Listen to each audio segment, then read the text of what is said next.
आज हम बात करेंगे एसआईपी के बारे में। एसआईपी होता है systematic investment plan mutual funds में। तो आप जानते हैं बहुत सारे लोगों के पास इंडिया में म्यूचुअल फंड पोर्टफोलियो नहीं है। उसके काफी सारे रीजन है। हर कोई चाहता है कि फाइनेंशियली इंडिपेंडेंट हो जाए, लेकिन एट द सेम टाइम वो पेशेंस नहीं है वेल्थ क्रिएशन करने की। आप you want to get into get rich quick schemes, जैसे कि अक्षय कुमार ने फिर हेरा फेरी में बताया था 25 दिन में पैसा डबल। तो बहुत सारे लोग ऐसे चाहते हैं कि जल्दी डबल हो जाए, ओवरनाइट पैसा बन जाए, बट ऐसा पॉसिबल होता नहीं है। तो म्यूचुअल फंड एक बहुत ही बढ़िया रूट है जिसमें आप अपना वेल्थ क्रिएट कर सकते हैं, but it requires some time. कुछ पेशेंस चाहिए, स्ट्रैटेजी चाहिए, सही फंड्स चाहिए और एक अच्छा टाइम देने की जरूरत है, लॉन्ग टर्म देने की जरूरत है, ताकि आप अपनी वेल्थ क्रिएट कर पाए। और उसी का ही म्यूचुअल फंड में इन्वेस्ट करने का बहुत अच्छा तरीका है जिसको बोलते हैं एसआईपी, सिस्टमैटिक इन्वेस्टमेंट प्लान। तो आज हम उसी के बारे में बात करेंगे कि एसआईपी होता क्या है। एसआईपी से रिलेटेड जितने भी क्वेश्चंस आपके माइंड में है, मैं सबका आंसर देने की आज कोशिश करूंगी।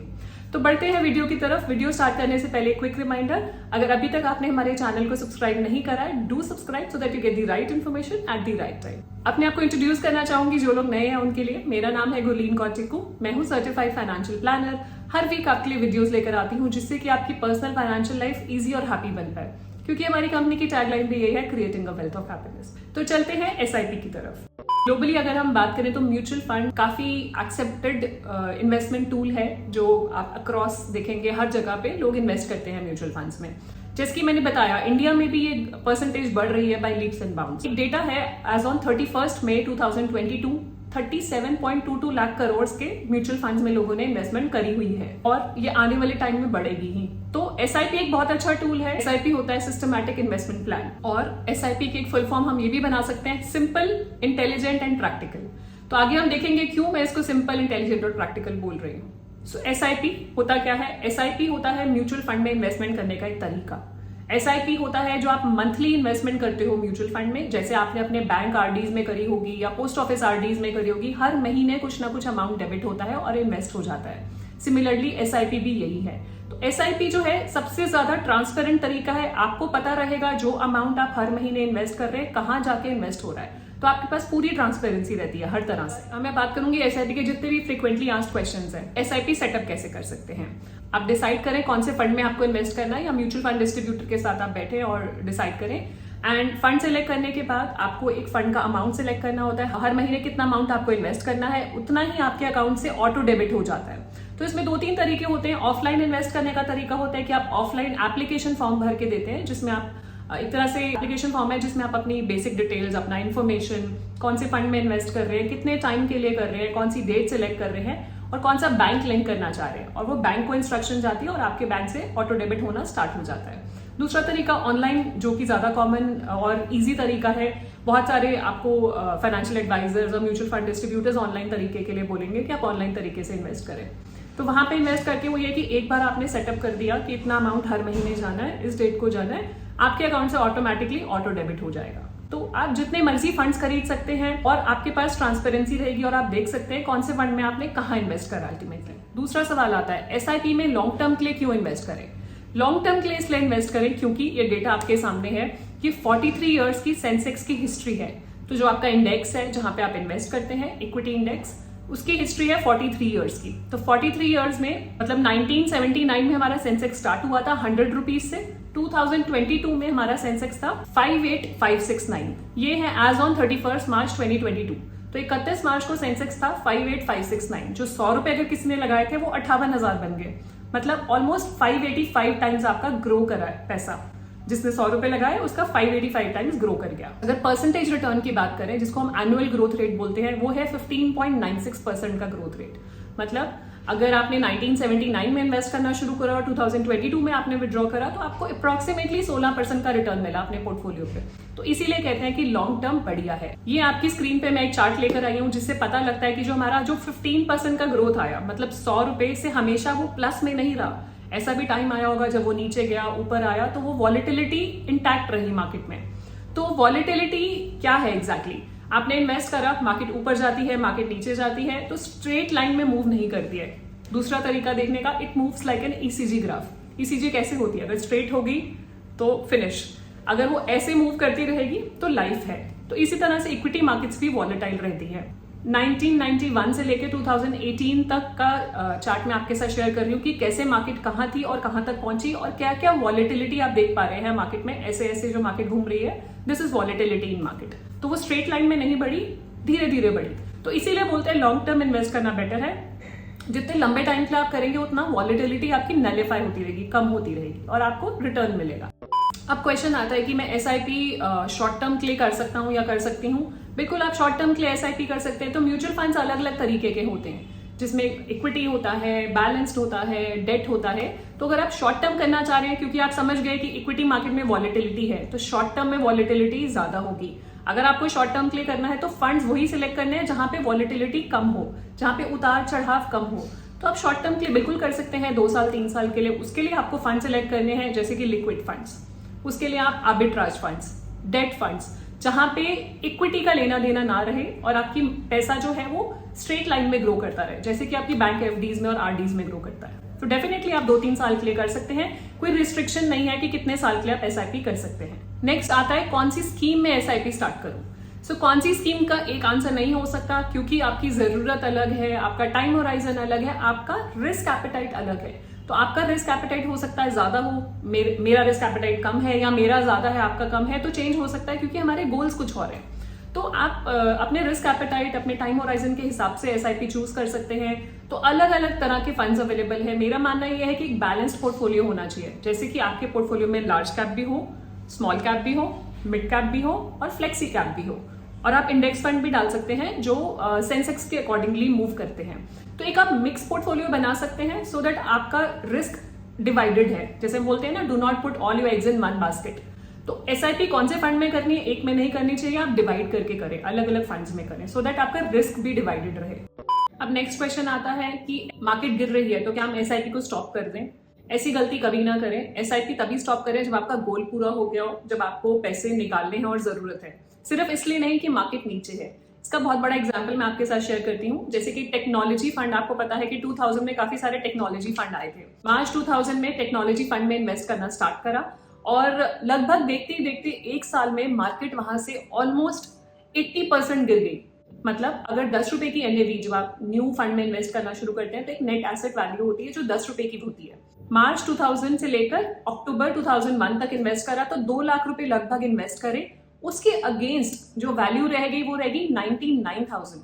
मतलब 10 रुपए की एनएवी गिर के हो गई 2 रुपए 15 पैसे। तो मतलब 80% वहां से ये फंड गिर गया। तो अब यहाँ पे आप सोचिए कि अगर हम बीच में एसआईपी स्टॉप करेंगे तो क्या होगा। तो आपका जो 80% का लॉस है वो आप बुक कर लेंगे, जो कि नोशनल लॉस है, अभी बुक्स में है, एक्चुअल लॉस नहीं है। अगर आप सेल कर देंगे तो बुक कर लेंगे आप। फिर क्या हुआ आगे देखते हैं।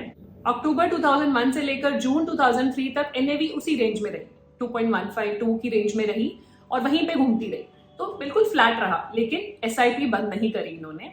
टोटल 4 लाख रुपए जो इन्वेस्ट करे, 4 लाख की वैल्यू थी 3 लाख रुपए, मतलब 10% डाउन था पोर्टफोलियो।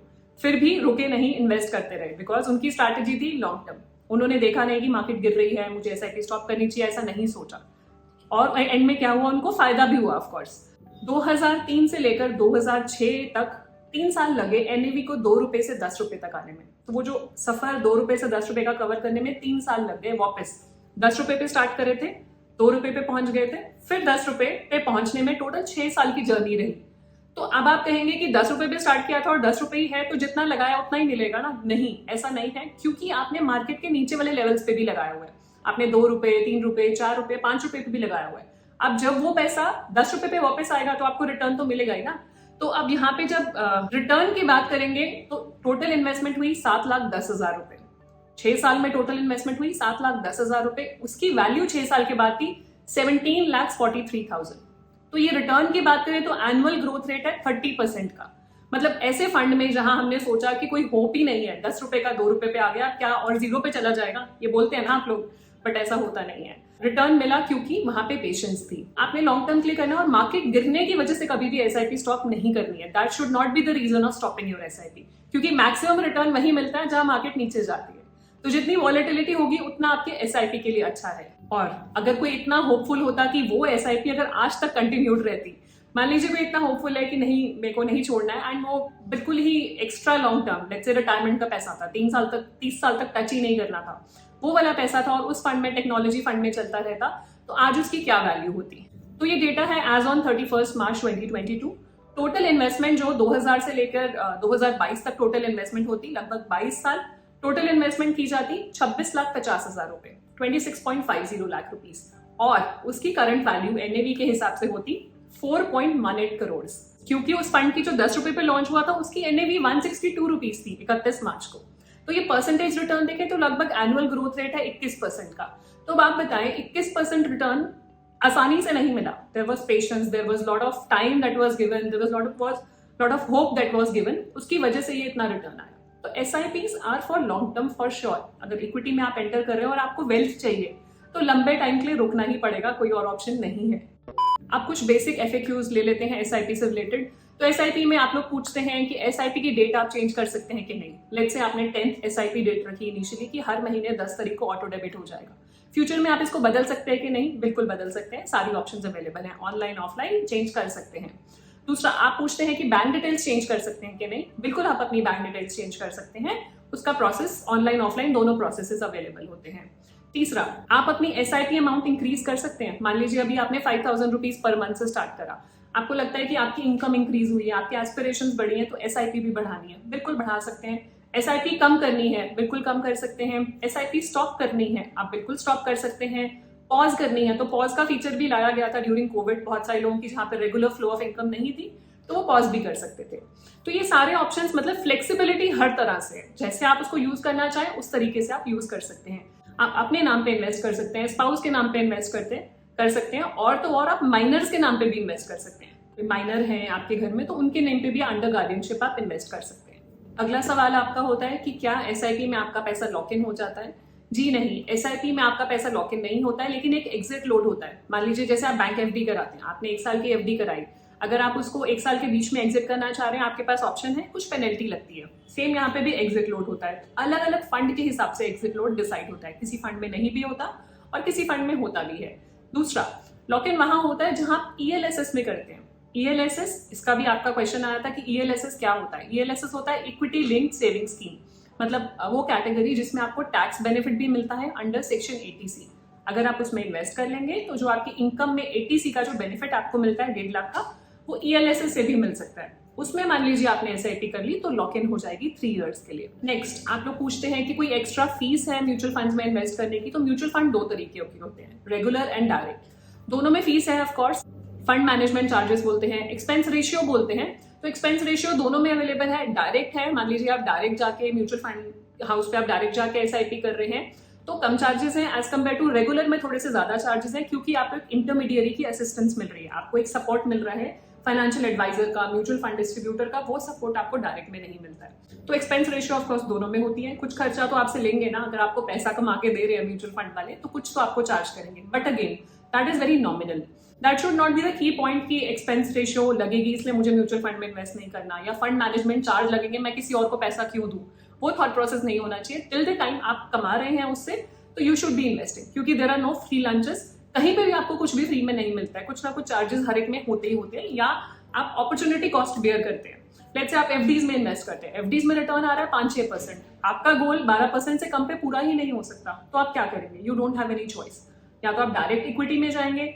डायरेक्ट इक्विटी में जाने का मतलब है आपको एक्सपीरियंस चाहिए, आपको पता चाहिए कि कौन सा स्टॉक कब खरीदना और कब बेचना है। या दूसरा है जो प्रोफेशनली मैनेज फंड्स होते हैं, म्यूचुअल फंड्स, आप वहां इन्वेस्ट करेंगे और उतना ही रिटर्न आपको मिल जाएगा जो आपके गोल्स पूरा करने के लिए काफी है। अगला, आप लोगों ने क्वेश्चन पूछा कि टैक्स लगता है क्या SIP पे, TDS कटता है क्या? तो मैं यहाँ पे एक एक करके आंसर दूंगी। TDS निल है, म्यूचुअल फंड्स पे, SIPs पे कोई TDS नहीं है, कोई टैक्स डिडक्ट नहीं होता सोर्स पे।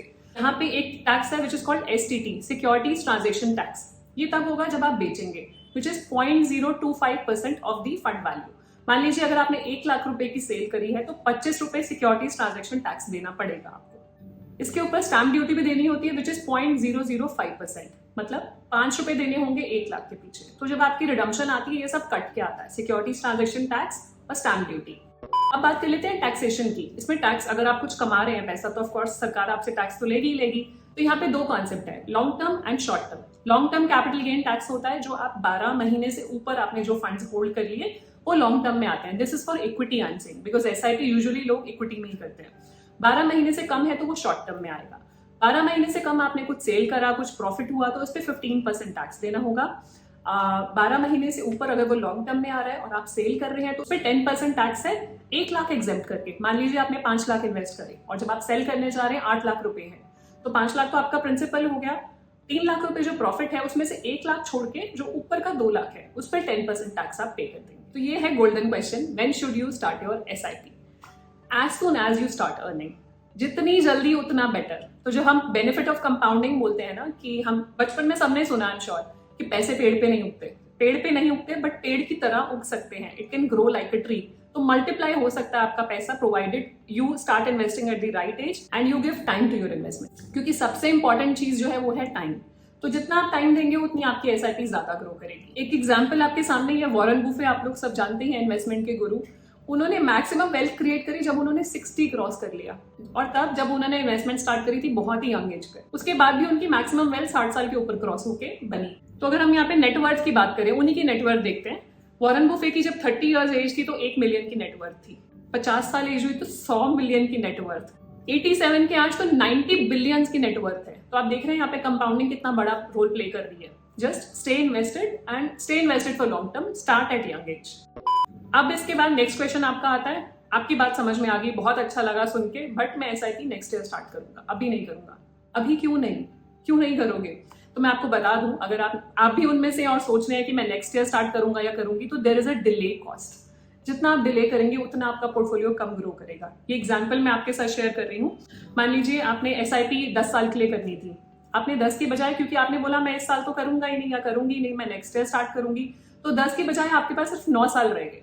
तो 9 इयर्स की एसआईपी वर्सेस 10 इयर्स की एसआईपी, रिटर्न में क्या डिफरेंस आएगा, आइए देखते हैं। ये 10,000 रुपए महीने की एसआईपी है। 10 साल में इन्वेस्ट करना था तो 12 लाख रुपए इन्वेस्ट हो गए। अगर वही 9 साल में इन्वेस्ट हुए तो 10,80,000 रुपए, 10,80,000 रुपीज इन्वेस्ट हुए। रिटर्न लेते हैं, क्योंकि वो 1 साल कम था तो वहां पे रिटर्न आया 15.75, और 1 साल ज्यादा था तो 15.91, ज्यादा डिफरेंस नहीं है।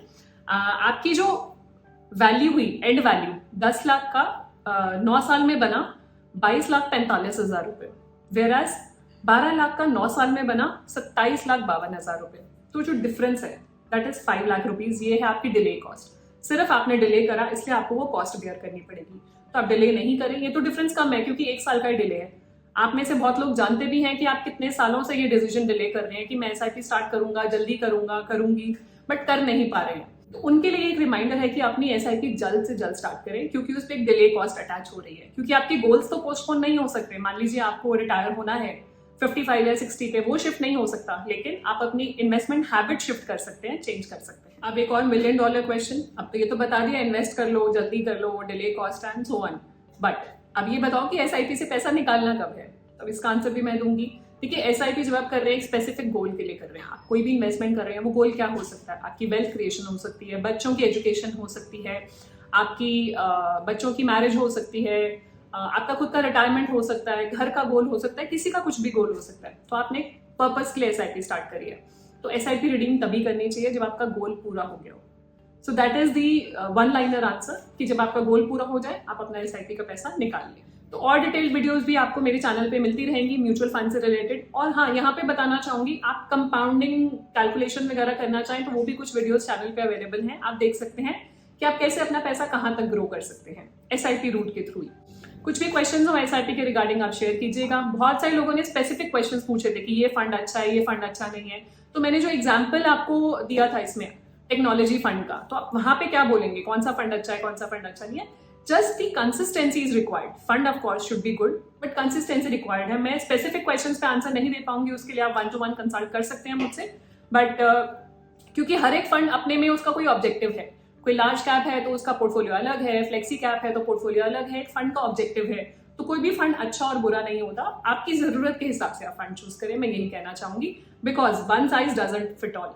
आई होप अगर आपने एसआईपी नहीं स्टार्ट करी है तो आप डेफिनेटली स्टार्ट करेंगे, even with a small amount, 2,000-5,000 महीने से भी करना चाहे तो just do it right now, wait मत कीजिए। सो ये था मेरी तरफ से एसआईपी के रिगार्डिंग। हमारा WhatsApp number, email ID mention है, आप कॉन्टैक्ट कर सकते हैं। जाने से पहले क्विक रिमाइंडर, अगर अभी तक आपने हमारे चैनल को सब्सक्राइब नहीं करा, do subscribe so that you get the right information at the right time. Stay safe, take care, मिलते हैं नेक्स्ट वीक नेक्स्ट वीडियो में। Bye bye. एसआईपी होता है सिस्टमैटिक इन्वेस्ट करना या अपने फाइनेंशियल डिस्ट्रीब्यूटर के साथ परसेंटेज रिटर्न की बात करें, जिसको हम यार 5 मिनट ना वीडियो शूट कर रहे हैं, आवाजें आ रही है बीच में जी। 1991 से लेकर अब कुछ बेसिक एफएक्यूज